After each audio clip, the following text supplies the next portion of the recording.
Hideo Kojima, legendary director of the hit video game franchise Metal Gear, is chilling at his office, browsing some good old Amazon for licorice pizza. And no, he wasn't actually committing war crimes by looking for licorice on pizza, but rather a movie, a critically acclaimed film released in 2021. Remember, this is the same guy who said his body is made up of 70% movies. But instead, what he found on the Japanese Amazon was an anime, or more specifically, the anime Lycoris Recoil. And what started as something he thought would be a run-of-the-mill seasonal anime would begin to suck him in. And before he knew it, he had fully caught up to the show, and started tweeting about it. Like, a lot. I think he really likes the show, so much so in fact, that he even agreed to become the official ambassador for the Lycoris Recoil light novel, announced a few weeks before the show ended. Look at how happy he looks. So, is Lycoris Recoil actually Hideo Kojima's favorite anime? I don't fucking know, probably not. But if your story is officially endorsed by the man responsible for this, you have to be doing something right.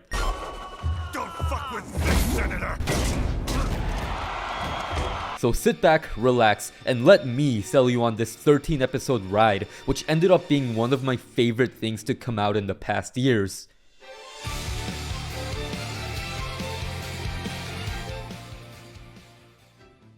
Lycoris Recoil takes place in a world where all of society's problems are solved by the Lycoris, the government's super secret agency of high schoolers. They exist above the law, stay behind the scenes, and take people out when they get out of line. Kind of like what we do here. So whenever something sketchy happens, like an illegal arms deal or literal terrorism, all of it gets taken care of by the Lycoris and swept under the rug like nothing happened. Now obviously this premise already leaves you asking yourself a couple of questions like, what's up with the government? Why are they training orphans to become assassins? What about the massive 9/11-esque tower abandoned in the middle of the city? What do these terrorists even want? What does this dude want? Yo, they're gay? And these are the questions the show will spend its next 13 episodes exploring. Yes, including that last one. But if that premise alone wasn't enough to hook you in, then the action will. Look at the way these guns are animated. Look at how she dodges those bullets then. Peppers them back with her own. The action flows in and between her and her partner, each movement, each action carrying the momentum from the motion before it. It's fast, it's snappy, yet you're always able to make out exactly what's going on thanks to the slick choreography. Whoever edited this anime must have been a genie, because the way these cuts and transitions happen with picture perfect timing is magic. Do not let the cute anime girls gaslight you. Lycoris Recoil does not hold back when it comes to their action, which is why my favorite parts of the show is when none of that is happening. Meet Chisato. She's someone you could call a retired Lycoris, working independently at the cafe, Lycoreco. I'm not exaggerating when I say that Chisato is 60% of Lycoris Recoil. The energetic, happy-go-lucky anime girl is an archetype that has been thoroughly tried and tested in anime, but finding Chisato filling the shoes of that classic trope felt really refreshing. She's an optimist on steroids. After every piece of character development that gets thrown at her throughout the story, you think that at least some of it would get her down, but it doesn't. Instead, she keeps her head up, her spirits high, and continues with this all-encompassing, unwavering energy of positivity. And when you watch this optimism prevail through and through, no matter how many times it gets tested, it's endearing, and you just want her to be happy. Just look at how many people have said that she was the main reason they kept coming back to the show, and honestly, she stole the show for me too. But if you were to put a gun to my head, I would have to say that I only half agree. Meet Takina. If Chisato was a ball of pure energy, candies and ice cream, Takina is the opposite of that. Also a former Lycoris that was only recently fired. She's distant, cold. She prioritizes efficiency over everything else and only cares about getting her job back at the government. Takina and Chisato are polar opposites. You wouldn't expect a clash of personalities like that to go well in anime.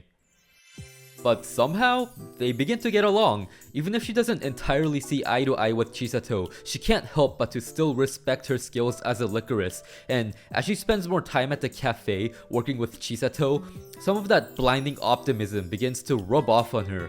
It's cute. And that right there, this dynamic between Takina and Chisato. This is the main driving force of Lycoris Recoil. Mika, Kurumi, Mizuki, these are all characters that add their weight and own little flares to the story's chemistry of colorful personalities, and they'll have grown on you before you even realized it. Lycorico's action and plot are more than interesting in their own right, but this chemistry between Chisato and Takina, as well as the rest of the cafe, is the main selling point of Lycoris Recoil, and you can tell the studio understood the assignment from the way they let everything else take a backseat to these lovable dorks' relationships in the first half of the show.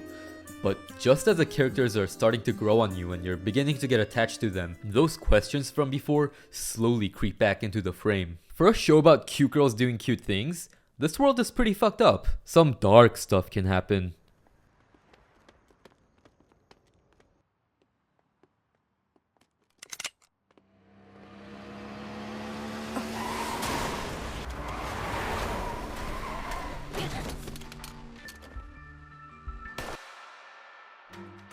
The intense action is only elevated to a higher level once you've begun to actually care about these guys. As more information about each character's motivation is revealed, you begin to see how our characters fit into all of that. With every puzzle piece that falls in place, the stakes behind each fight and choice only get raised. After the writers have gotten you properly invested in these characters, they begin tugging at your heartstrings with every scene. The last 4 episodes of the show had me constantly at the edge of my seat with my breath held. Then you begin to see why the writers spent so much time focusing on their chemistry at the start. You could have the most intricate, well-written plot in the world, but none of it matters if you're not given an actual reason to care.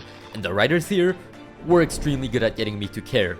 For a show that tells its story from start to finish in just 13 episodes, Lycoris Recoil has a lot of moving pieces, and it didn't end in a disaster, which should honestly be a merit in its own right. Time and time again, I've seen studios end up biting off more than they can chew, trying to set up ambitious storylines and impossible stakes, when in reality, it doesn't take any of those things to leave a lasting impression on someone. Are there some plot points that never get tied up? Yeah, but it didn't bother me to the point of affecting my enjoyment of the show, and that's what season 2 is for. For the resources A1 Pictures was given to work with, what we got should be considered an accomplishment and a half, and a new standard for what one-core anime originals could be. For an anime as short as 13 episodes, Lycoris Recoil offers you a complete package, filled with lovable characters, a finished story, and some satisfying gun action eye candy. When a studio actually understands the show they're making, plays up their strengths, and manages their time well, 13 episodes is more than enough to create something original as unique and memorable as Lycoris Recoil. I really like this show. The story, the action is so tight, and the characters, they were my guys. Even just watching the clips back while I was editing this, I had the biggest grin on my face. I loved it, Kojima loved it, it was voted Anime of the Year in Japan according to this article, and there's a sequel coming out that was just announced. There's literally no reason to not give it a try unless you hate good shows or something. What are you waiting for? Subscribe, I make more videos like this. Like the video if you enjoyed it, and comment. There's a high chance I'll see it. And check back next time, I'll either talk about CGI anime or Genshin Impact. See you guys soon.